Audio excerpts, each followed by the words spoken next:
All right, so today we're going to cover the SISI, or the Short Increment Sensitivity Index.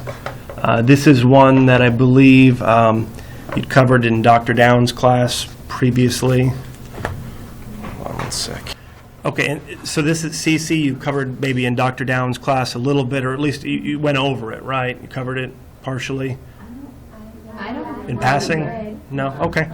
Okay. Was this the one where they play a tone and you keep your finger up as long as you hear the tone? That's tone decay. It's kind of in the same family of tests, the behavioral site of lesion tests, like the tone decay, SISI, and ABLB. They were kind of all together around the same time for site of lesion tests prior to the advent of ABR and acoustic reflexes. Was it in the Jirga book? Do you guys remember? I'm that? sure it was in a It was in Jirga the book, Jirga yeah. That's how come we studied it. Because it was in the differential Oh, diagnosis. yeah. That's what we Okay, did. okay. There's like 100 other tests in there too. I know. It's like, A lot of times you'll cover tests a I little bit remember and forget seeing about that it. test in the- Yeah, okay. Yeah. I remember that. Okay, so yeah, CC stands for Short Increment Sensitivity Index, and that'll probably make a little bit more sense as I we like go the along. picture you chose. You like that? Yeah. That's cute. Reminds me of the, what are those called? Down in Austin, Texas, there's these birds called, I don't know. I can't remember what they're called now, but they're like really aggressive. Like if you're sitting outside in a cafe and like you step up to leave your food to go to the bathroom, they'll be all on the table eating your food. Oh, I forgot the name of that bird now. But it's pretty unique to Austin, so like people know about them. At the cafe I was at, they like they have the chalkboard outside where they might put the specials on. They had a picture of this bird with like devil eyes and horns, and they were saying like, "Don't leave your food out there." Yeah. I just They're finished kinda my cool. application for the San Antonio externship. I got to look at Nice, that. nice. Well, it's the application. I don't know if I'll get picked, but. look how Keep your pretty fingers it is. crossed. So, Okay, so the CC, where this first came from, when I was reading different things, I kind of get different impressions. One of the authors had mentioned this reference by Bekasi, which I thought was interesting. So you guys are all familiar with Bekasi audiometry, so kind of a automated pure tone audiometry where the patient is in control of the test. And for this trace, you see I've got A and B in that figure there. And A is going to represent sensory neural hearing loss, and B represents conductive loss. And so what you can see as far as the excursions of the trace, or the distance between the kind of the maximum and minimum of that trace, you can see that they're a lot smaller with sensory neural impaired ears than there are conductive ears. So you can see let's see my mouse cursor. Bad idea. Okay. Yeah, you can see right here, look how small those excursions get around, say, 1,000, 2,000 hertz there. Significantly larger here for the conductive hearing loss down here. And so Bekasi at that time speculated that, well, maybe there's better intensity discrimination for these persons with sensory neural impairment. So maybe they have lower difference alignments for intensity. And throughout the rest of the lecture, I'm just going to use DLI to stand for difference alignments for intensity, and that's a pretty common way to abbreviate it.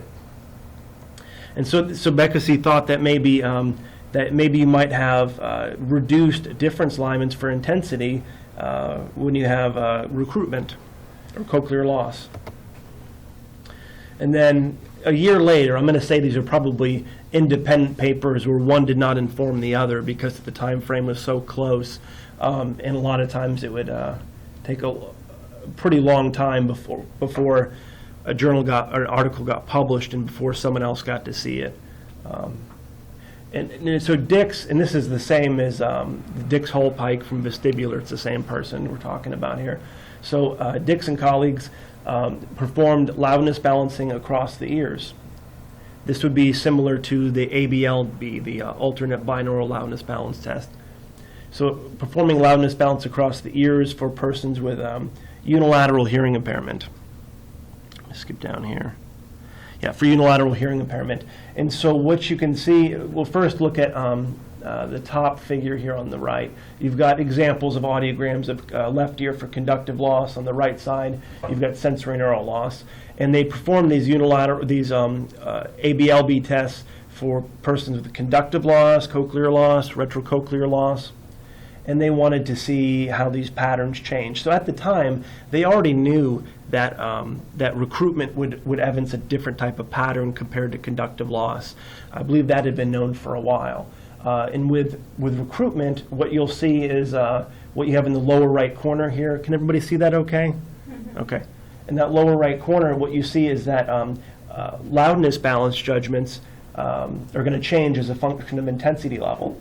So the left ear on the right side there, the left ear would be the ear that is the impaired ear, and the right ear on the left side is the normal hearing ear. So what you can see is that at the highest intensity levels, that you can use the exact same intensity, and in this case it would be 80 dB, and it was balanced across the ears. But at lower intensity levels, you could see that, say for example, in the non-impaired ear, the right ear, where threshold was 0 dBHL, in order to get the same level of loudness in the left ear, it would be around, I think, 25 dB. So you can see that pattern would be, you could liken that to the same kind of chart where we looked at growth of loudness with loudness scaling, where we saw a steeper slope for those with sensory neural impairment. So this type of clinical test preceded those categorical loudness scaling tests, but the similar kinds of information that you get from it. You can see on the left side with conductive loss, you see that even though the left ear is impaired, it's a linear relationship. It's a fixed relationship. You're basically just increasing it by about 20 dB or so in order to, for every intensity level, in order to match the loudness in the non-impaired ear. So that's typical of a conductive hearing loss, where the loudness growth is constant as a function of intensity. But the problem with the ABLB test is that the person has to have unilateral hearing impairment, which is going to rule out a large percentage of the population who you might want to use it on. So at this time, this particular test, the ABLB, and similar tests were really considered the kind of the gold standard for clinically diagnosing recruitment. And so here's how you might represent it in something that looks a little bit more similar to the categorical loudness scaling figures that we've looked at in the past. So what you see here is the better ear is on the y-axis, and the impaired ear is on the x-axis. And we've got three different plots representing different sites of lesion. We've got conductive impairment, we've got cochlear impairment, and I don't think we have normal hearing. And so the AB is going to be normal hearing, and you see that it's just a 1-to-1 slope of 1 there. So you can see that anytime you go up on the x-axis, it's going to be the exact same value on the y-axis. And that should make sense, because if they're not impaired in either ear, loudness balancing should be at equal intensities in the two ears. But if you start to look at, say for example, EF rather, that would be your sensory neural impairment. And there you can see that the rapid growth of loudness, where you'll have to have a much larger intensity difference to balance it for low intensity levels. But at high intensity levels, you can have equal intensity levels in order to get a equally perceived loudness across ears, even though there's impairment in one ear and normal hearing in the other ear. And then CD is going to be the cochlear impairment, where you've got, the conductive impairment, where you've got a fixed relationship with each intensity level. It's the exact same amount of a decibel increase that you need in order to balance it with the other ear. So this is the exact same information that we saw over here, more or less. It's just represented in a different way. It's represented in a way that looks a little bit more similar to the loudness scaling that we've looked at before. Does that make sense, how that's pretty similar to that Cox contour test, loudness scaling? Okay. Is the C to D, is that parallel to the A to D? Yes, yeah, it is. Okay. You got it.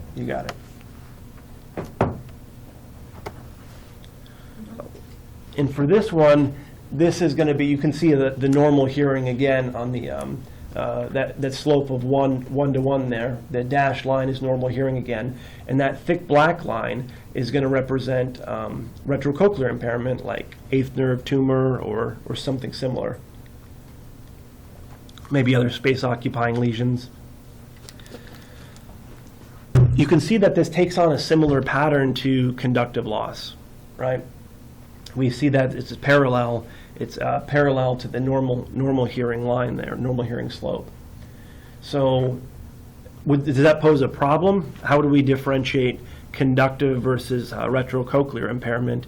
How do we differentiate that? Conductive versus retrocochlear, if they have the same? You can do other tests, Yeah, like what? masking level difference, or not, sorry, masking, rollover, or. Yeah, you acoustic could. reflexes, You could, but there's probably easier and better tests to do. acoustic reflexes, or, You're overthinking this. Just air-bone gap. oh. That's how you differentiate the two. Or one way, because the what I'm getting at is the air-bone gap would be the gold standard for determining conductive loss. So there is nothing better, right? I thought the masking level difference test was for retrocochlear. It can be. But I think, listen to what I'm getting at, though. Okay. So if you use a test like masking level difference, acoustic reflex, ABR, those are not the gold standard. They can be decent, but they're not the gold Well, standard. we know that, we just were thinking more. I know you were Less just thinking the exact opposite of what I was kind of thinking.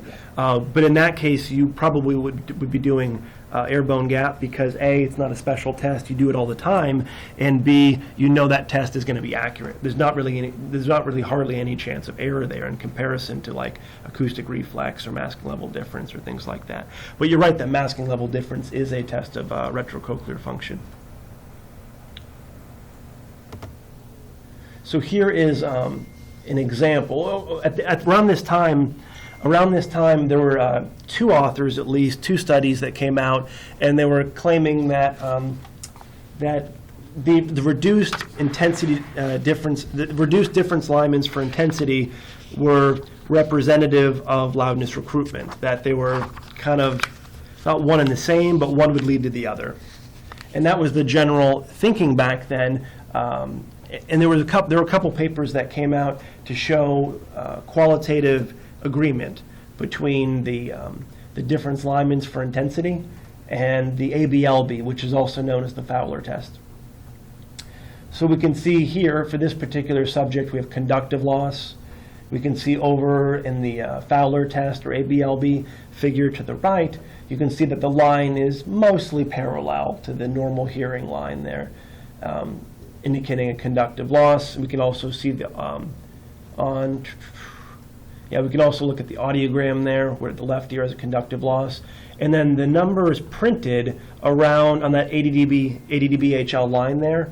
Those represent the difference lineaments, and those are the ones that you see that are around 12, 10. Those are going to be representative of the normal hearing ear, and actually the 12 and 10, those are representing percentage as opposed to the dB difference lineaments. So 12, 12, 10, 10, that's the normal hearing ear, and then 4, 4, 4, 4, that would be the conductive impairment.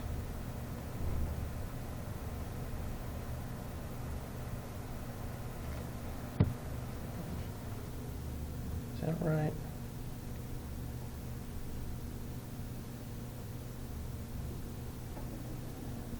No.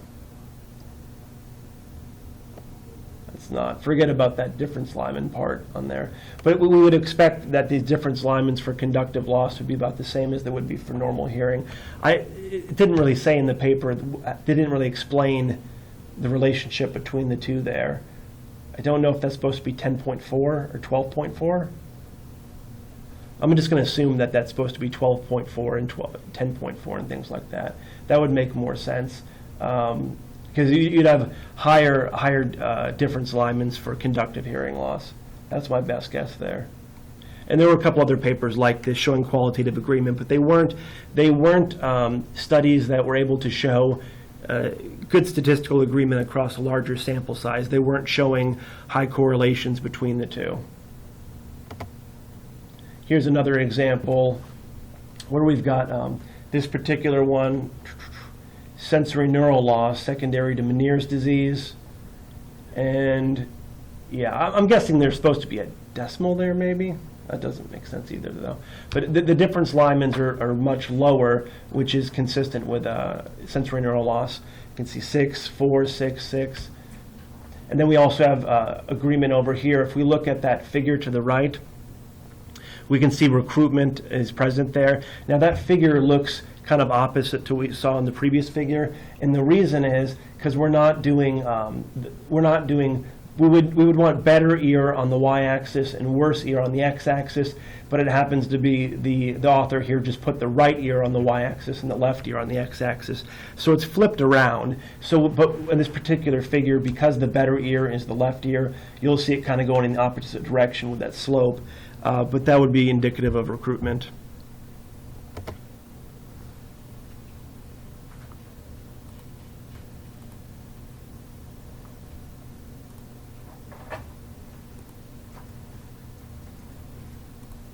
Okay.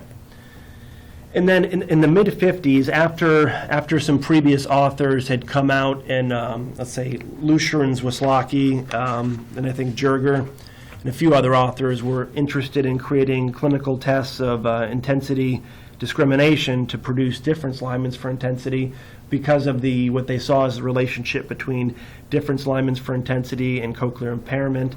But Ivor Hirsch came out and kind of really attacked that idea in the mid-50s, saying that just because one seems to basically, just because one is occurring at the same time as the other doesn't mean it's causative. And he produced some data with the similar types of procedures that previous authors had used, and he found no relationship between the difference Lyman's and cochlear impairments. And he basically made a theoretical argument backed up by a variety of other things that were going on in terms of, say, difference Lyman's as a function of frequency and the growth of those difference Lyman's. And he made a pretty strong argument against the idea that these tests of intensity discrimination were indirect tests of recruitment. And so after he came out with this paper and argued against that, then clinically those tests for intensity discrimination became a little bit, I guess, less popular. I don't know how popular they ever were to begin with in the 50s, but there was more confusion about them. And then 5 years later, Jirga responded to that in a classic paper where he looked at, I need to flip ahead there. Yeah, where Jirga responded to that. And he acknowledged Hirsch's argument. He said, basically Hirsch is probably right, that we made a mistake and that loudness recruitment does not necessarily imply lower difference Lyman's. And Hirsch is set up using pulse tone stimuli as opposed to amplitude modulated stimuli, didn't show the same relationship that those authors using amplitude modulated stimuli had used. Didn't show the same relationship. So the key thing here was the test setup, the protocol was having an impact on the outcomes. And so Jirga said, maybe you're right about the theoretical understanding of this where, but that doesn't matter. He basically said it doesn't really matter as long as we know that these tests of intensity discrimination are able to separate cochlear impaired versus, say, conductive versus retrocochlear ears, then theoretically that's a secondary issue. And that was his argument for it. And this is a nice statement that he actually had from a paper a few years after that. SISI is not an indirect test for loudness recruitment, is not an indirect test for anything. It is nothing more than a way of telling whether the patient can hear very small changes in sound intensity. There is only one reason for wanting to know this. Evidence exists that the ability to hear these very small changes is unique to disorders of the cochlea. So, very well put. Oh, yeah, I guess I didn't actually say here that the test he came out with in 59 was called SISI. That was where the test actually came out with the SISI, the Short Increment Sensitivity Index. Let me see if I've got this here.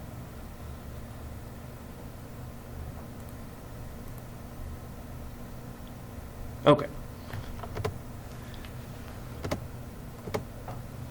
Okay, and so some of the things he was looking for in designing the CC, in contrast to previous tests of intensity discrimination, he wanted to use continuous tones instead of interrupted pure tones, because the interrupted pure tones were shown by Hirsch and others that there was no relationship between that setup in terms of determining difference Lyman's and recruitment or cochlear loss. But the studies that had used continuous tones did show a relationship, so it was important for them to use continuous tones. The second issue was didn't want patients to be required to differentiate steady tones versus beating tones, which was required using amplitude modulated stimuli. And the reason was that maybe too hard. Not all subjects were able to do that. The concept of a beating tone was foreign to some subjects. And so he wanted to get rid of that from the test altogether. And the third thing was a simple objective scoring procedure in order to reduce just subjective interpretation by clinicians.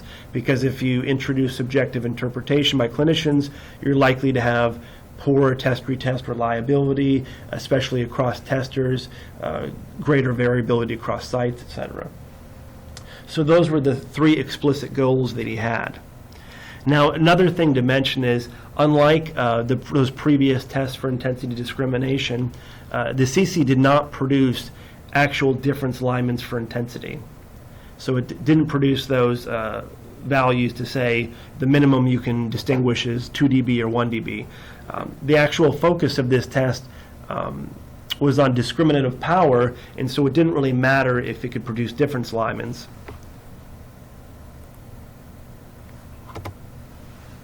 What they ended up producing was percentage correct scores. The actual tone being used here was around 20 dB SL. So you guys remember what SL refers to? Sensation level. What does that mean? Above your threshold. You got it. Yeah, so 20 dB above threshold. And so that would just be 20 dB above threshold at that given frequency, air conduction threshold.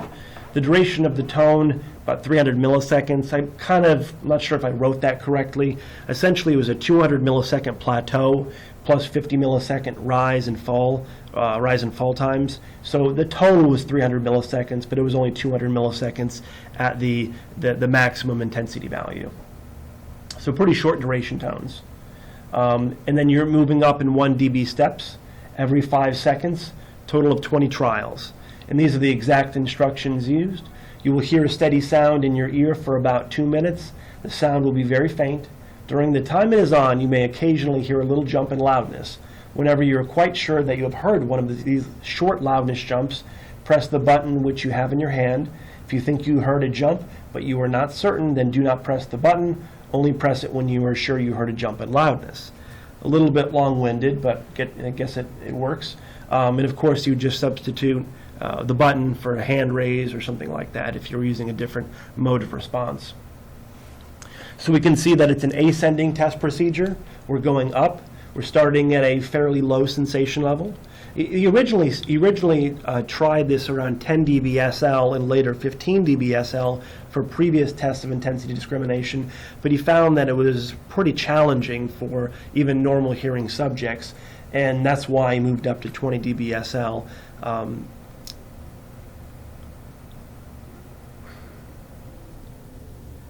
Yeah, the results he achieved, he got the same results for 10 dB SL versus 20 dB SL, even though subjects anecdotally reported that 10 dB SL was harder. There are other authors, researchers, who have recommended other intensity levels, but the 20 dB SL seems to be kind of the most popular, from what I understand. At least in most textbooks. So there's a picture of the stimulus here.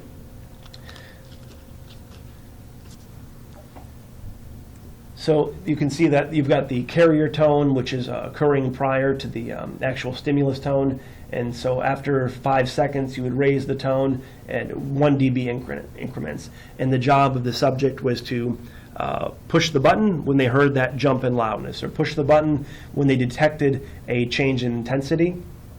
The idea behind this is cochlear impaired subjects would be more likely to be able to detect 1 dB changes, and normal hearing subjects, conductive hearing loss subjects, retrocochlear hearing loss subjects, they would probably not be able to hear as many of these 1 dB jumps. So maybe you have to wait 2 or 3 dB before they hear a jump, and so they're going to press the button fewer times. And again, if it's out of 20 trials, then we're just counting the number of times they correctly press the button, and you're just taking 20 number correct times 5, and that is your percent correct.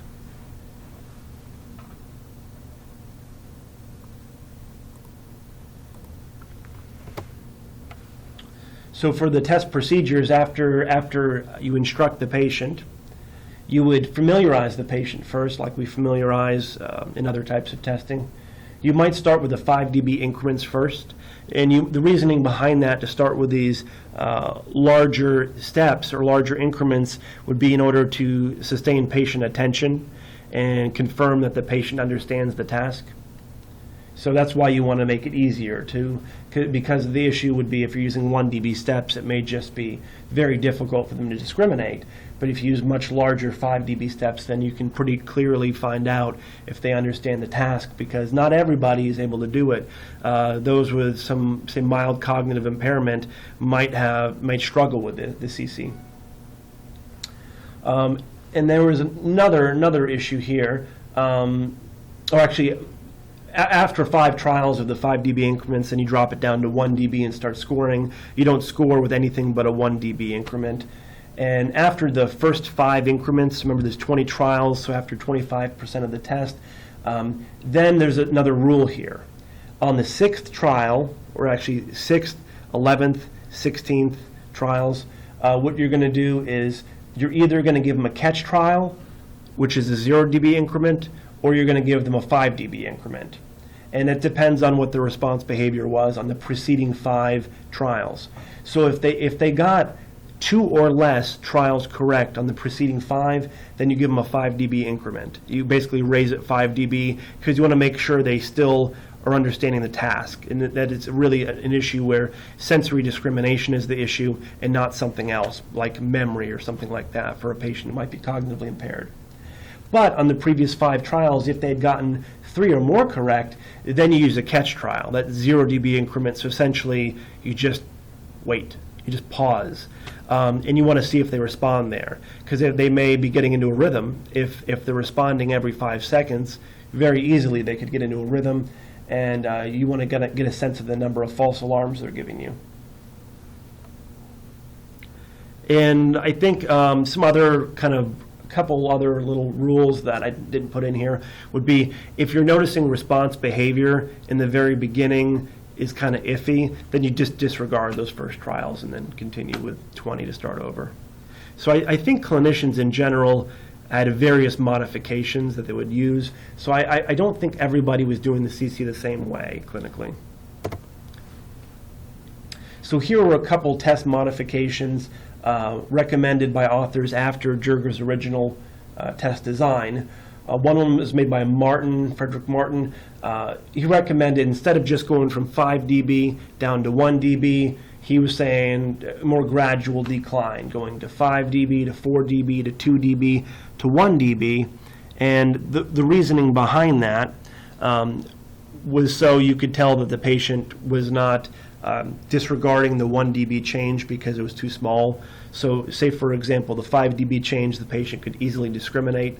But if you switch to the 1 dB, and maybe they could actually hear the difference, but they weren't certain of it, and they thought, oh, maybe that's not a real difference, I'm just imagining it, so the response bias was more conservative.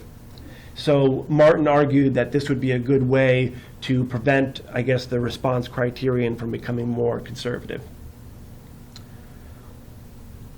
And then some other authors recommended said you could reduce the number of total trials from 20 to 10. if the patient consistently responded or consistently did not respond. So what I mean by that would be if on the first 10 trials, if their score is either 0% to 10% or 90 to 100%, essentially all but one wrong or all but one right, then you can stop there. And the reason they said they're able to do that is because split half reliability on the test was pretty good. So essentially, the performance on the first 10 trials were highly correlated and very likely had very good agreement with the first half and second half of the test. So first 10 trials, second 10 trials.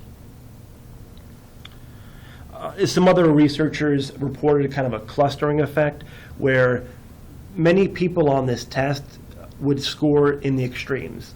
They would either score all in one direction or all in the other direction. So it was good in terms of producing binomial or dichotomous distributions.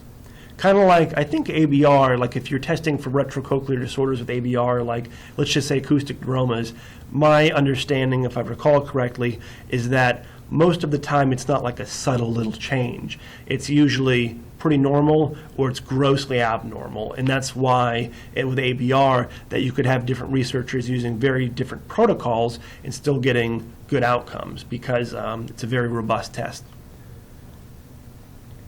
The biggest issue with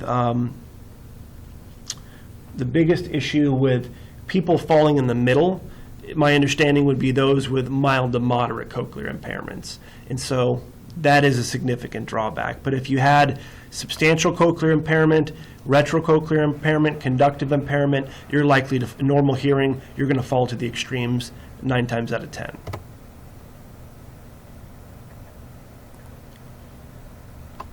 Okay. So here is a flow chart that Martin created. Martin was the one who recommended going from 5 dB to 4 dB to 3 dB to 2 dB to 1 dB or something like that. So he was the one who recommended this kind of titration of the increment. So we can see if we start at 1 here, and the 5 dB increment, this is whether they give a response. If they get a yes response, you drop it down to 4 dB. If they don't detect that, then you re-instruct. So say with a 4 dB increment, so say they respond yes to the 5 dB, with a 4 dB increment, if they respond yes, then you would move on to a 3 dB increment. If they responded no, then you'd if they responded no, you'd still move to a 2 dB increment, I suppose. And you can kind of see the flow chart there as far as what's going on, as far as when to change the increment. I suspect that probably wasn't very popular, using so many different step sizes. I think probably more popular was 5 dB down to 1 dB, or maybe 5 dB to 2 dB to 1 dB. But I'm doubtful that a lot of people would use that because it just made things more complicated, and I don't think it clearly improved it. I think that was just Martin's opinion. At least I don't recall seeing anything where it actually improved test performance. Martin's a little bit more conservative in general. He makes some other statements or claims regarding the SISI that are very conservative. So here is a comparison between the stimuli used by Jirga with the SISI versus Hirsch right above it. Hirsch was the one where they used the pulse tones that didn't produce the relationship between intensity discrimination and recruitment. And then the previous test there, Dennis and Naughton, the older Jirga study, Lucier and Zwislocki and Rees, they were using, I believe, the first 3, Rees, Lucier, and Jirga, I believe those were all using amplitude modulation. Yeah, that's correct. They were all using amplitude modulation. Actually, it says Jirga did too on 59, but I don't think he did. And then you could see toward the bottom there, Hirsch and Dennis and Naughton, they kind of both used pulse tones, and then Jirga used the SISI, which was kind of a different test altogether.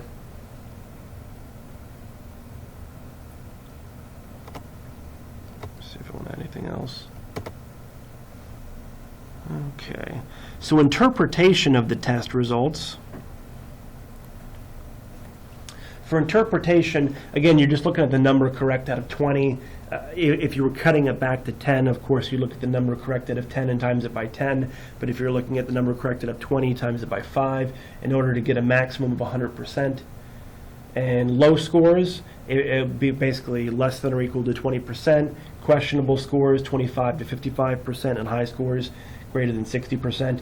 And those are typically the way that authors are going to describe the results: low, questionable, and high. And low scores are indicative of normal hearing, conductive loss, retrocochlear loss. Remember in the AB-LB test that we looked at in a slide previously, that those were all in agreement with one another in terms of their loudness growth. And then high scores, cochlear loss, was the only one that had a different loudness growth pattern, the recruitment pattern. Then questionable scores, of course, are going to fall in between. And as I mentioned before, usually that's people with mild to moderate sensory neural loss that fall in the questionable score region, but it's still a pretty wide range, but most people cluster to one extreme or the other. Now, Martin, again, a little more conservative, or maybe liberal, depending on how you want to describe this, Martin recommended a different scoring protocol. He wanted to take the questionable score range and extend it outward from 25 to 75%, and cochlear loss for 80% and above. The reason I say it could be conservative or liberal, depending on how you think about it, would be it would be more conservative in diagnosing cochlear lesions. It would be, I guess that's probably the best way to put it, not really liberal in this case, but more conservative. Yeah, so he extended the questionable score range in the middle to make it larger. And in a survey they conducted in the early 70s, they found out this scoring protocol with the larger region for questionable scores was used most often by clinicians.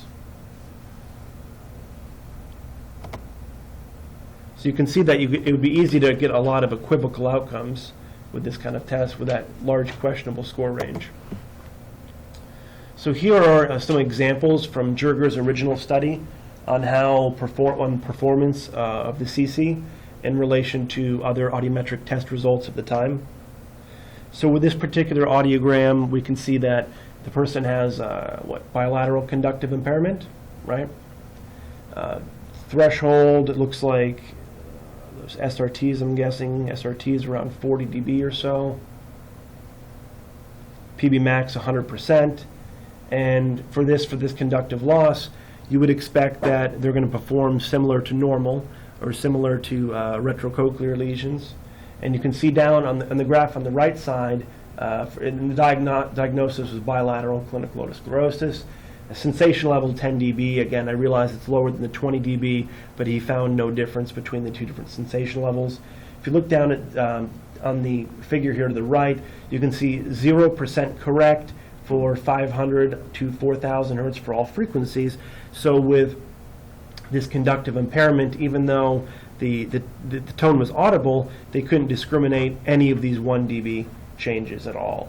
And so they must have had a significantly larger difference, Lyman. And so yeah, so that was consistent with what we would expect with conductive loss. And then here we have another conductive loss, but this time we've got in the right ear in particular, we've got more of a mixed loss. It's otosclerosis overlaid on top of sensory neural impairment. So we can see that the conductive loss is greatest in the low frequencies, around 4,000 hertz. We do still have a conductive loss of around, well, that's bigger than I thought, around 30 dB.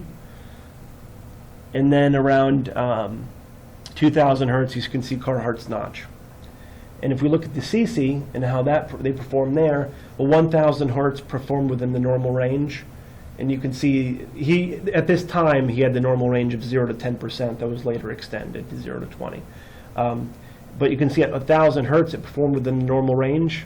Air conduction threshold you can see was around 45 dBHL, but at least half of that was conductive. So you can see that if the actual sensory neural threshold was around 25 dB, then it would make sense that would perform within the normal range, I think. But at 2,000 hertz, it's elevated 40%. So at 40%, that falls within the questionable region. And so let's look at the air conduction threshold for the right ear around 2,000 hertz. You can see it's around 50 dBHL. And that one, in the actual conductive threshold for that one is around 35 dBHL. So I think it makes sense that that falls within the questionable region. It's not normal, but it's not a large magnitude of sensorineural loss. It's just 35 dB. And then at 4,000 hertz, you can see that the sensorineural component is considerably larger. And so that one with a 100% SISI score would be a high score, identifying it as patient with cochlear lesion or cochlear impairment. Questions so far? I know Jirga was doing this. Jirga always has some nice ways to interpret things, like plotting the SISI this way. And he's done that with a lot of other tests in the past with rollover, where very, very easy to understand examples. And then here's another one from Jirga, sensorineural loss, so acoustic trauma to the left ear. And we can see that there's pretty much normal hearing at 2,000 hertz there. And for this particular SISI, Jirga, instead of looking at octave frequencies, he was interested in that slope around 3,000 hertz. So he wanted to look at the SISI at closely spaced frequencies, so 2,000 hertz, 3,000 hertz, 3,500 hertz, a little bit higher than 35, maybe 3,600 hertz, and maybe 37, 38, 39, 4,000, kind of in that range there. So you can see in the audiogram on the left ear on the audiogram at 3,000 hertz and 2,000 hertz, it's normal. So you look over here at the SISI test, again, 2,000 and 3,000 hertz, 0 to 20% is the normal range. They both follow the normal range. We don't have anything for 3,500 hertz over here for the air conduction. So if we jump down to 4,000 hertz, 50 dBHL loss, we can see 4,000 hertz over here, 95% SISI score. So pretty clear that that's falling into the cochlear impairment high score region. But you can also see that the slope with the SISI is somewhat similar to the inverse of the slope on the audiogram. So that seemed to be an interesting finding. And then here's another patient, just presbycusis, so just a much more gradually sloping loss for a person in their mid-60s. See, PB max is significantly reduced there, around 50-65% or so. And so for this patient, around 1,000 hertz, where the hearing loss is around 30 dBHL, it falls within the normal region. 2,000 hertz and 4,000 hertz, both being around 50-60 dBHL. Those both fall within the questionable region. So you can see that it's not always great at picking up cochlear impairment. There are plenty of examples where it doesn't really always work out the way you would think it should.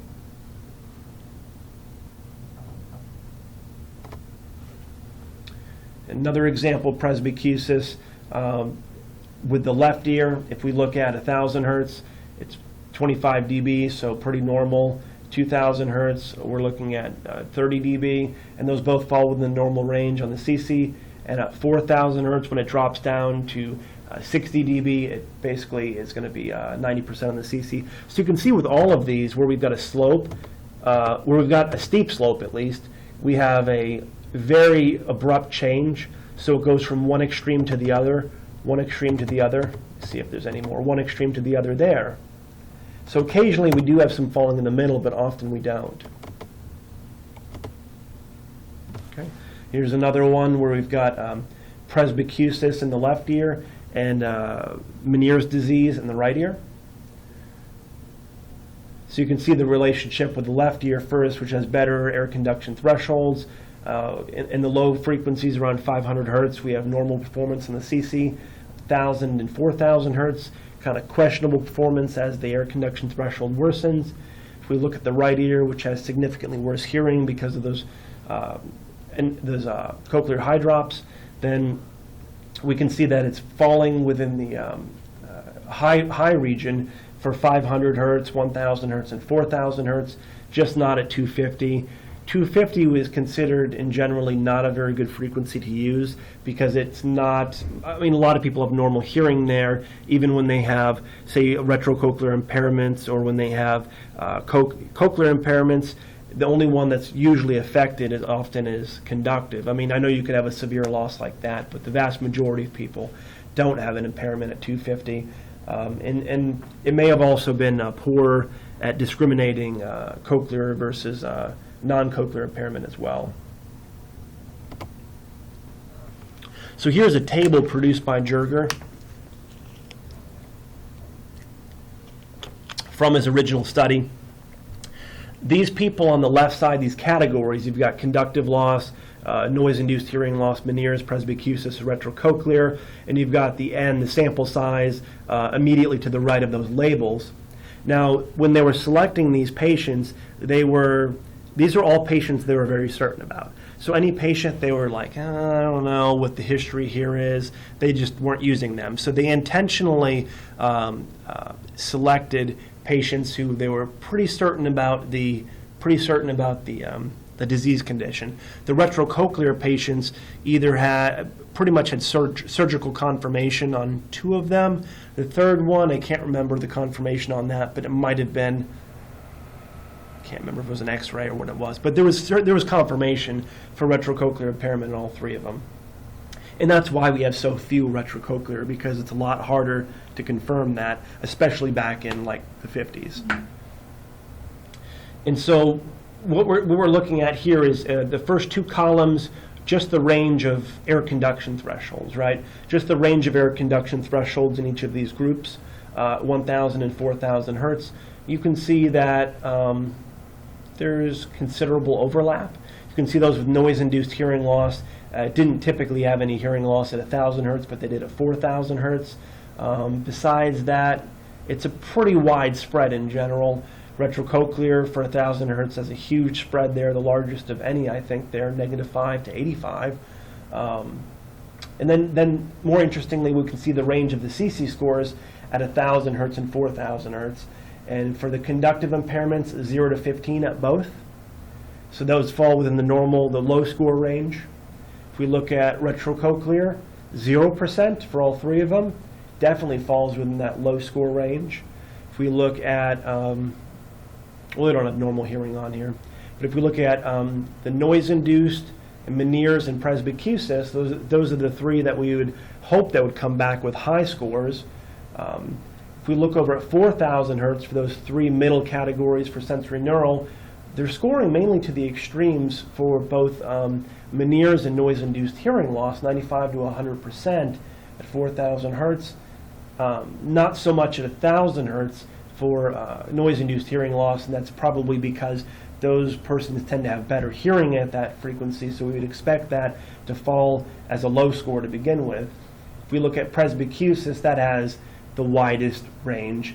So you can see that presbycusis alone, if you have a subject or patient that seems to have a history consistent with presbycusis, just age-related sensory neural loss, but no history of noise exposure or other kinds of disease, then it seems to be that's one of the most confounding etiologies, because it could potentially it could present itself as any one of these in terms of the SISI.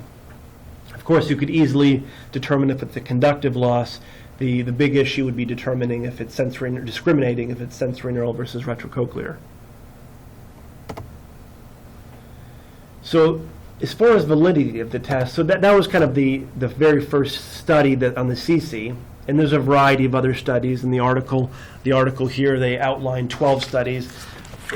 Not very easy to look at in the actual article, because you'd have to really unstaple it and take like 3 pages and set them all side by side to see it. I don't know if you know what I'm talking about. If you go over to page 282 on that reading I gave you out last time,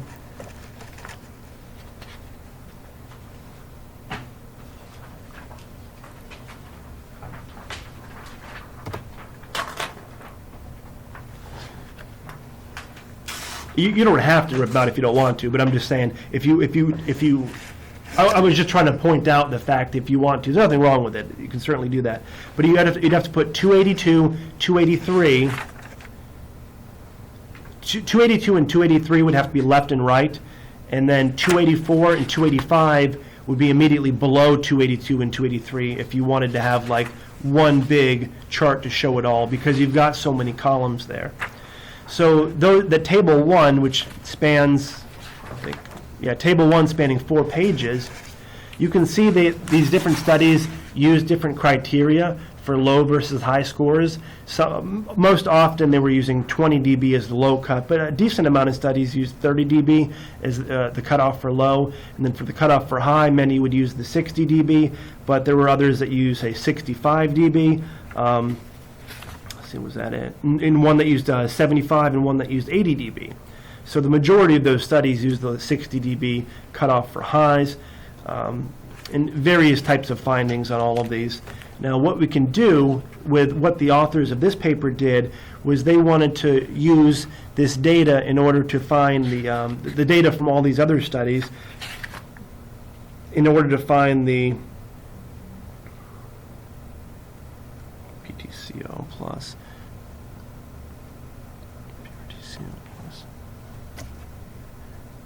Get that right here. Yeah, in order to find the probability that patient has a high CC score, given that they have cochlear impairment, and the probability that a patient has a high CC score, given that they have a retrocochlear impairment. So that data was derived from the table in the paper. And then the authors of this paper performed a analysis in order to determine the predictive value of the CC for cochlear hearing loss. It was based on previous work by Lamore and Rodenberg, but the authors of this paper pointed out some errors in the calculation of the predictive value by Lamore and Rodenberg, so they made some modifications. And so this is the actual formula for predictive value of the CC for cochlear hearing loss. So it looks like a whole lot is there. You just gotta, they probably could have simplified it with different acronyms, but, or different labels, but if you make a table like this, then I think it's a little bit more clear. So what you're trying to find, predictive value of the CC, PR, CO plus, T plus, that's probability that a patient has cochlear impairment, so CO plus, given a high CC score, T plus. Whenever you see T plus, it's a high CC score, T negative, low CC score. CO would be probability of cochlear, positive cochlear impairment. CO negative, negative cochlear impairment. RE positive, positive retrocochlear impairment. RE negative, negative for retrocochlear impairment. And PR is just probability, but actually they use PR sometimes to stand for prevalence rate, which is kind of confusing. But yeah, so you get the general idea. We've got PR, CO plus, prevalence rate of cochlear impairment, PR, RE plus, prevalence rate of retrocochlear impairment, and then the bottom one here, probability that a patient has a high CC score given that they have a cochlear impairment, which is just the flip of the top one, but the top one is what we're looking for. Because the score is what we have, not the opposite way around. The score is what we have. We're trying to figure out the ability to predict cochlear impairment based on the score, not vice versa, which is what's on the bottom there. Here are just a few more acronyms to round it out for that formula. We've got probability that a patient has a high CC score given that they do not have cochlear impairment, prevalence rate of non-cochlear impairment in the general population, and and the bottom one here is the authors of this paper set the prevalence rate of non-cochlear impairment to be equal to the prevalence rate of having retrocochlear impairment because, and they reasoned that because conductive losses are fairly easy to discriminate in the general population. And if you plug it all together, and some other figures they used a 0.8 as a prevalence rate for cochlear impairment, for prevalence rate for people who have cochlear impairment, they use 0.8. For prevalence rate for retrocochlear impairment, they use 0.2. That data, I think, was derived elsewhere, maybe might have been from the Lamar and Rodenberg study, but I'm not sure. But then the data below that is all derived from the table. The PR, so probability that you have, let me see here, I always confuse those two. Probability that a patient has a high CC score, given that they have cochlear impairment, and probability that a patient has a high CC score, given that they have retrocochlear impairment. They were able to derive those values from those 12 studies in this paper, so 0.77, 0.31. And then they plug it into the formula, and now we know probability that a patient has a cochlear impairment, given they have a high CC score, is 0.91. So it's pretty good at predicting cochlear impairment overall. Better than I guess I would have thought, but so pretty good overall at predicting cochlear impairment. Now, I didn't put, if you flip your page here to 287, I didn't put this one on a slide, but you can easily look at it here. There's another formula there for predicting for probability that a patient has a retrocochlear impairment, given that they have a low CC score. And the key thing here would be, and again, Table 1 is going to provide the information where probability that they have a low CC score given they have a retrocochlear impairment, and probability that they have a low CC score given that they have a cochlear impairment. And they found that the probability that a person has a retrocochlear hearing loss given they have a low CC score is 0.48. So essentially, you can think of these both as sensitivity values, which include the prevalence rate, I guess, which not all sensitivity values do. So in the general population, or clinical population, depending on where the rates came from, I guess, if you have a patient that has very high on the CC, you could say that maybe there's a 91% probability that they have cochlear impairment. In a patient that was very low on the CC, where they actually have air conduction loss and it's not cochlear impairment, 0.4%. I'm sorry, 0.48% or 48% probability that they have retrocochlear impairment. So it's not very good at confirming retrocochlear impairment, but it's pretty good at confirming cochlear impairment. And there were some other authors in the past who made statements about this issue, saying the test isn't for picking up retrocochlear impairment. You have other tests for that. Tone decay, other tests for that. This test is designed to pick up cochlear impairment, and that was the argument behind it. So you can see that there definitely are flaws there. I don't think we have any data here to figure out I don't think it states specificity values from what I can tell. At least not in a tab. It might state them in the text a little bit. Let me skip ahead to the next slide. Okay, so let's talk about the reliability of the CC. Jirga, in his original paper, looked at split half reliability. Again, that's just the agreement between, or really correlation between your scores in the first 10 versus the second 10 trials. It was a weaker correlation for 250 hertz. Overall, the results for the CC for 250 hertz really aren't stellar, but I think the reason for the lower correlation here at 250 hertz was the lower spread of scores. So remember, with correlations, if you don't have a spread of scores, if they're very clustered together, very low variance, then you're not going to have a high correlation, even if you have good absolute absolute reliability. You won't have high relative reliability. At 1,000 and 4,000 hertz, you can see that those split half correlations are very good, 95, 0.95, and 0.96. So excellent correlations, and that's why some authors recommend saying you can use 10 trials if you get 0 to 10% or 90 to 100%.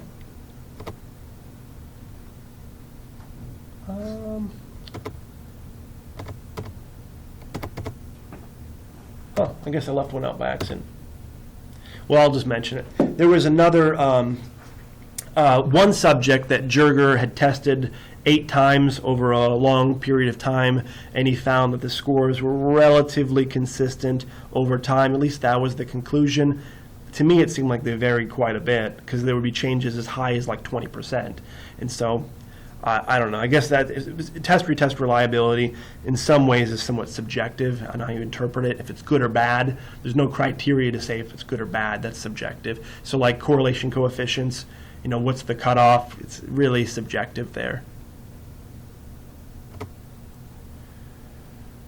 Okay, so here is another figure here, where Jirga, in a paper a few years later, he looked at experimental group on the initial test and also on a retest, and he found pretty good agreement here on average. The CONT is the control group, so people with normal hearing, just to show you that they're performing within the normal regions. And you can see that overall, pretty good agreement. You see that they score a little bit higher the second time around, and actually that's not an artifact, I'd say, because there have been other studies that show a practice effect where the scores tend to get higher over time.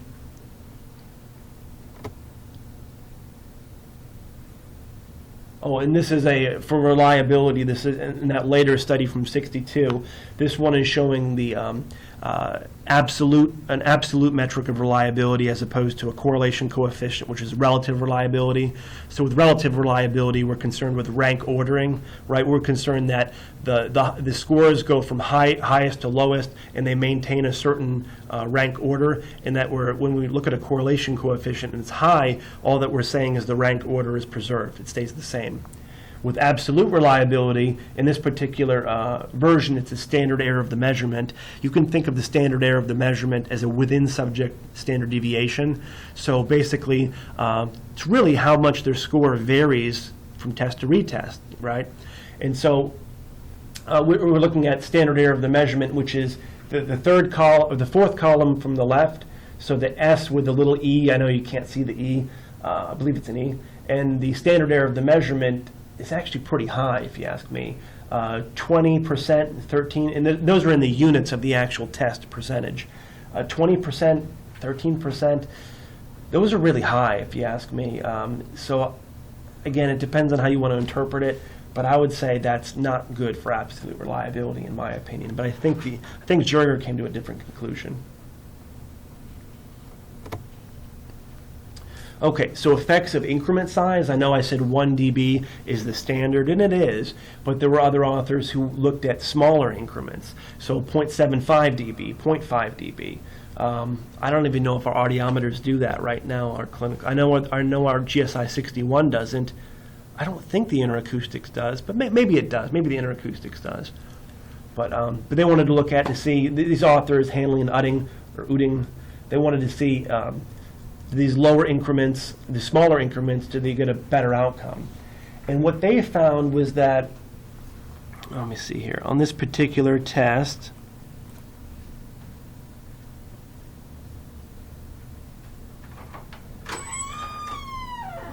oh, let me go back. I wanted to explain one thing that I flipped ahead by accident on.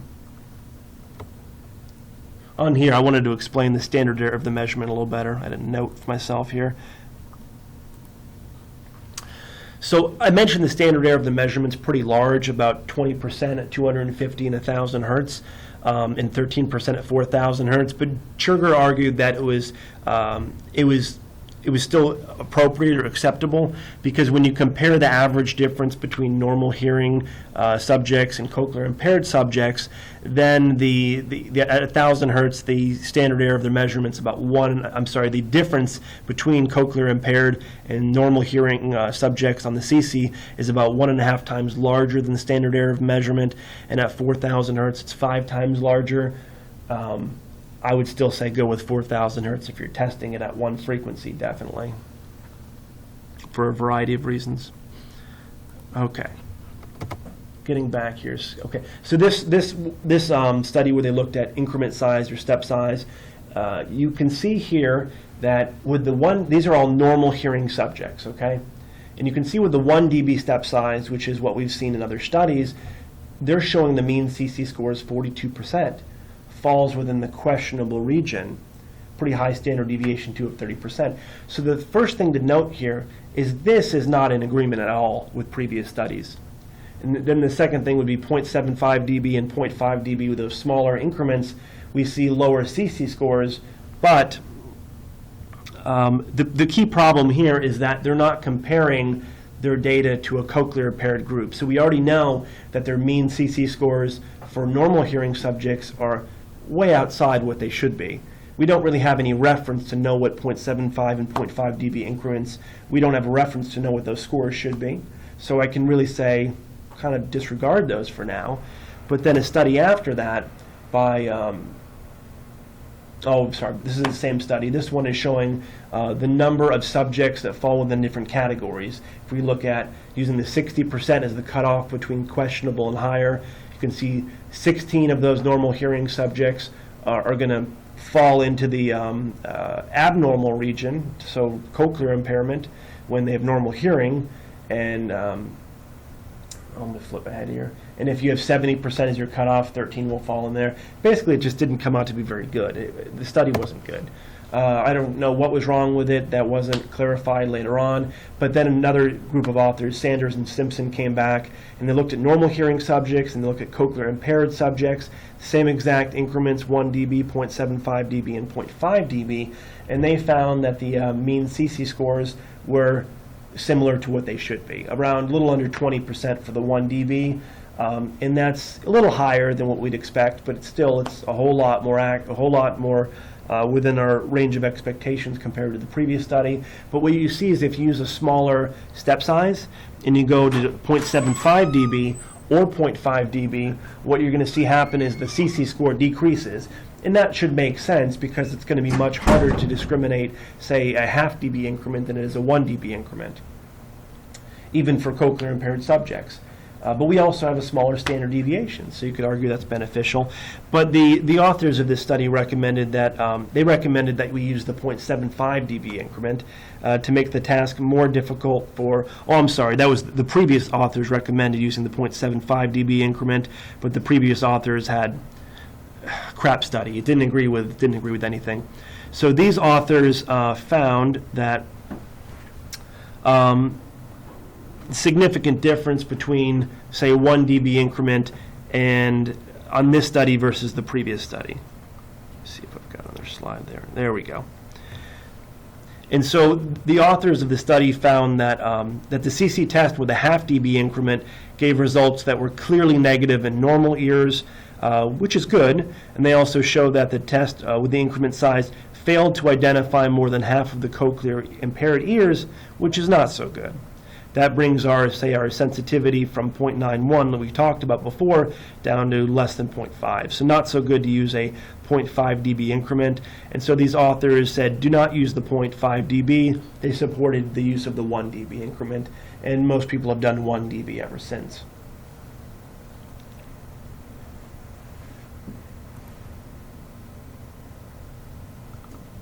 And then we've got effects of age here. There's only one study that I could find in adults. I think there was one study that looked at aging, like kids 11 and under, but for one study for adults where they looked at age-related hearing loss. So in this study, I need to flip ahead. In this study, there were 3 groups. Auto and McCandless had 3 groups, the downward triangles on the top of the normal hearing group, and then you've got a younger hearing impaired group, which are the circles, and an elderly hearing impaired group, which are the squares. The elderly hearing impaired group was a little bit worse for the high frequencies in terms of hearing sensitivity, but they were roughly very similar. Average age for the younger hearing impaired group was about 30 years old. For the elderly hearing impaired group was 69 years old. When we look at their scores, their SISI scores, if we look at the left for 1,000 hertz, what you can see is that in general, there's a substantial difference between the elderly hearing impaired and the young hearing impaired groups. You can see that SISI scores for the young hearing impaired group were much larger than for the elderly hearing impaired group. And you see that trend, especially at 1,000 hertz and 4,000 hertz. It's not quite as prominent at 2,000 hertz, where it mainly occurs from mild hearing losses. But you can also see, well, at least for the trend holds only for 1,000 hertz, where it seems to be the age effect is larger as severity of loss is larger, increases. The only reasons they gave for possible possibilities as to why the elderly subjects performed worse than the younger subjects was relate. Well, let me just flip down here.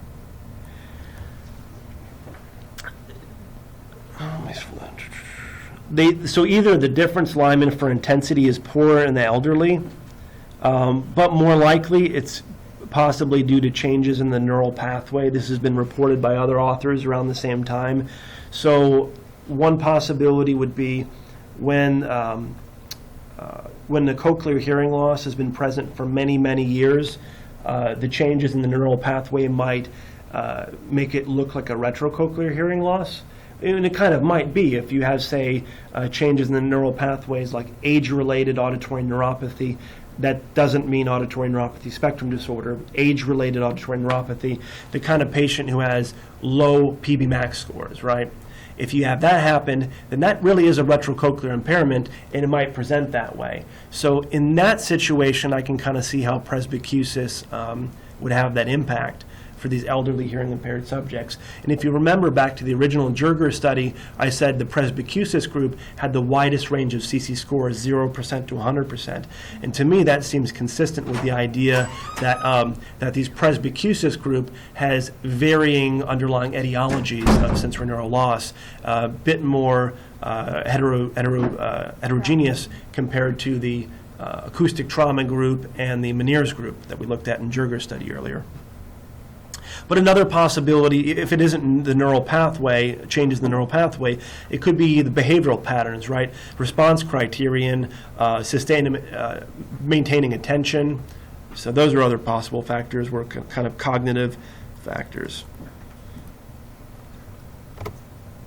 Masking, just like every other procedure, especially the tonal procedures that we talk about, you can use masking when you need to. It's any test performed at a super threshold level has a higher chances of needing, or higher chances of having cross hearing occur than a threshold test. So we need to try to avoid undermasking. We don't want the non-test ear to help and contribute to the test performance of the test ear, and we don't want to overmask. We don't want our efforts to isolate the test ear to actually cause further impairment of the test ear, or artifactual impairment of the test ear. And so the rule here is very, very similar to what you see with other pure tone audiometry rules. Basically, you take the CC level, right, and the CC level again is 20 dB SL, so 20 dB above threshold, minus the interoral attenuation. You can use frequency specific if you want, or you can just use 40, whatever you want to do. And again, if it was inserts, it'd be higher. It'd be like 50 or 55. And then add the airbone gap of the non-test ear, if there is an airbone gap. Now this is the Martin procedure, and this is probably the one that you're pretty familiar with, so that's why I put it up here. But some other authors, like the author of this paper, it was the second part of this paper. I didn't give you the second part, just the first part. But they had a different recommendation for masking. Theirs was more conservative, if I remember right. Yeah, theirs was not more conservative. They required less masking, if I remember right. And they were based on empirical data, as opposed to this one is not based on empirical data. It's based on more of a theoretical underpinnings. So, but either way, masking. But the interesting thing in my mind is that is the effect of contralateral masking on the CC. So this personally interests me quite a bit, because this reminds me of auditory efferent function. So auditory efferent function we talked about in the OAE class last semester, where say you put a broadband noise in the non-test ear and you saw that lowered the intensity of the OAE measured in the test ear. And what we also know is other studies where we look at putting broadband noise in the non-test ear, it will increase the detection threshold in the test ear. So that's central masking, right? But if you put if you're detecting a tone in noise in the test ear, and you put contralateral noise in the non-test ear, it actually lowers your detection threshold and improves your detection in noise. So that's kind of why it interests me here. This one, what they're doing is, so they're putting a 80 dB SPL noise in the non-test ear, equivalent to a 60 dB HL noise if we're assuming they're using supraoral earphones. And then they're measuring difference Lymans. So I'm not exactly sure how that worked. I didn't read this particular paper, how they were measuring difference Lymans. I'm guessing it was some kind of modified SISI. But they measure difference Lymans for intensity, for with the masker, without the masker, for different frequencies. And what you can see is that with the masker, difference Lymans improve, which to me was kind of not what I expected. And that what also happens is you see the distribution of low scores, questionable scores, and high scores changes a bit. What we seem to have happen is a shift from some of the low scores shift into the questionable region for, say, 250 hertz. And then same thing is true for the 1000 hertz and for the 4000 hertz. It happens for all of them. The low scores, there's a decrease in low score with the masker and an increase of the number of people with questionable scores with the masker. So I was trying to reason why that would be, and I was trying to think if maybe some of the noise crossed over and had a net benefit, but I don't think it would have. I think inaural attenuation would be much higher on average than 60. But okay. And how is the CC used today? Just a few more slides here. This is a survey from '98, so not exactly new, but it's the newest data I had, the latest data, I think. And so Martin, Champlin, and Chambers, same Martin that I talked about before that had the CC recommendations, found that over time, going from the early 70s to the mid-90s, you see just a very gradual, consistent decline in the reported use of the CC by clinicians. And we say that's probably owing to the fact that acoustic reflex testing increased around that time. In the 80s, I'd say acoustic reflex threshold testing increased. In the 80s and 90s, ABR testing increased. In the 90s and 2000s, OIE testing increased. So we have these objective tests that are arguably better than the CC coming out. And so that's very likely why the test had declined. Remember, it's sensitive to cochlear impairment, but not all that sensitive to retrocochlear impairment. And really, this is the newest paper I could find on the topic, and this is the last part I'm going to go over here. This was a paper conducted by a German author, and the point of it was he was trying to see how the CC compares to DPOAEs. So at this time, when the paper was published in '99 and right there before, in Germany, in order to get diagnosed with occupational noise-induced hearing loss, you had to have two separate types of tests to confirm this occupational noise-induced hearing loss. And so because of that, the CC was used. You know, they wouldn't use CC for any other reason, but they were using the CC because of that. And this author, based on reading his paper, he really doesn't like the CC very much. He wants to get rid of it. He wants DPOAEs to supplant it and take its place. So what he's looking at here was he was saying, we talked about how the CC would fall into scores of low, questionable, and high. What he does is he tries to do the same thing with DPOAEs. Now, the way he describes it to me was very peculiar, and I don't know if that might have been a little bit due to the language barrier or if it was just poorly described. What he is saying is if they have a sound-noise difference, I take that as signal-to-noise ratio. So I'm going to say if he has a sound-noise difference of less than or equal to 1.5 dB, it indicates a cochlear loss. So in my mind, if you have a signal-to-noise ratio of less than or equal to 1.5 dB, you have no DPOAE. That's absent. And so that would, again, be consistent with a cochlear loss. And then he says if you have a sound to noise difference greater than or equal to 5 dB, indicates a retrocochlear lesion. And I'm assuming what they mean there is you already have air conduction thresholds that are elevated quite a bit, so that you have a clear sensory neural loss on the air conduction audiogram. That's no bone component, and you have present DPOAEs, and that's his kind of idea of how to confirm the retrocochlear lesion. So they say they have a lot of experience with it and they're confident with it. So just take it at face value, I suppose. So what he wanted to do here was show you how the DPOAE results relate to the SISI results, and this is purely qualitative as far as I can tell. Because it doesn't tell you which is better. We don't know in these subjects, which is clearly better than the other. And so basically the column over here, cochlear, inconclusive, retrocochlear, total, that one represents DPOAEs, and the top represents the SISI.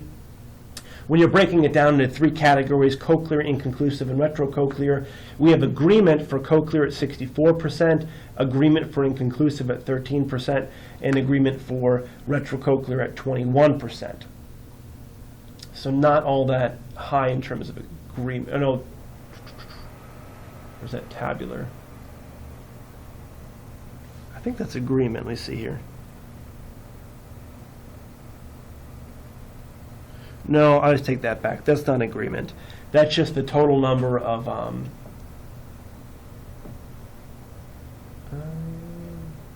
oh, okay. I'm sorry. I was comparing the wrong things. I apologize. So for DPOAEs, 64% were cochlear versus 80% with SISI.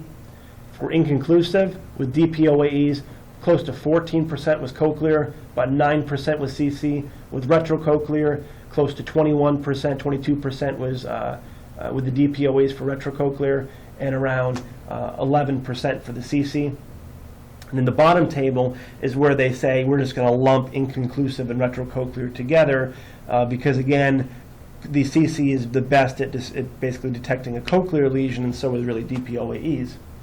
So here you've got the breakdown would be DPOAEs detecting cochlear lesions 64% versus SISI 80%, doesn't change, and then about 35% or 36% for DPOAEs picking up inconclusive or retrocochlear versus about 20% for SISI. Take it as you will. I was mainly presenting this because it kind of compares the SISI to a test, a more contemporary test that we might use today, and this is really the most recent paper I could find on the topic. No one's doing SISI research nowadays. Here's an example from the study as far as, let's see here. Oh yeah, here's the audiogram of a patient, 57-year-old with noise-induced hearing loss. We can see that they have pretty clear the noise-induced hearing loss there. And flip it over here. Here we've got the SISI of around 100%, again indicating cochlear impairment. Here's the DP-gram. You can see that they have present DPOAEs at low frequencies, but at 2K and above, absent. And that would be pretty consistent with their audiogram, really. So that, in identifying cochlear impairment, the SISI and DPOAEs kind of agreed there. Here's the second case. We've got a 58-year-old man, again, noise-induced hearing loss. I'm sorry, this is a retrocochlear hearing loss. I guess maybe we'd say assumed retrocochlear hearing loss is probably a better way to put it. And here's the audiogram is gradually sloping. Oh, no, I take it. This is assumed retrocochlear loss. They say they ruled out encephalitis and acoustic schwannoma. They assumed it was neuron degeneration, just age-related. That seems kind of young for that, but in any case. And what they found here was the CC test came back normal, but DPOAEs were in the middle, mostly present, except in the mid-frequency region. And so again, this is an example where you'd have disagreement between the CC and DPOAEs, very likely the CC being incorrect here because it's saying that there's not a cochlear impairment when there likely is. It's just that the change in the neural pathway or the neural degeneration is superimposed and masking the actual cochlear impairment.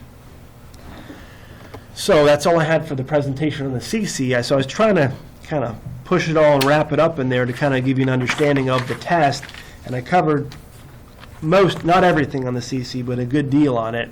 And so I hope this kind of helps you understand how intensity discrimination that we talked about in a previous lecture with auditory sensitivity, how that can potentially be carried over, those principles can be carried over into a clinical setting. There was a recent study, 2009, by Moore and Vignier and JAAA, where they looked at intensity discrimination. I would say it wasn't a clinical study in my mind. It was sort of on the borderline.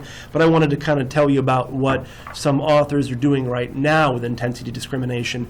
They looked at ears, I believe they were unilaterally impaired ears with cochlear dead regions, and they looked at amplitude modulation detection, so essentially a way to test intensity discrimination. And they found for frequencies that were lower than the dead regions, I think they were just below the dead regions, they found enhanced intensity discrimination for frequencies just below the dead regions. So they were comparing the unilaterally impaired ear to the non-impaired ear. And I thought that was a pretty interesting finding. And he may have a clinical test that you can do to spin off of it, but I don't know for certain on that. I have to double check. But okay, that's all I've got here. I'm going to stop the recording here.